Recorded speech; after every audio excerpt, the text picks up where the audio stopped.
Look at that overinflated motorcycle tire. This gentleman has been driving like this for I don't even know how long.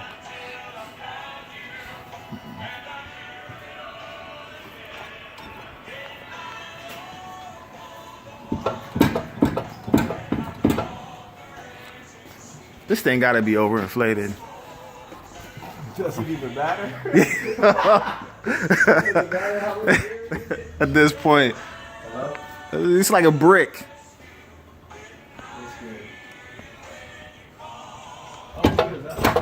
This is unfortunate.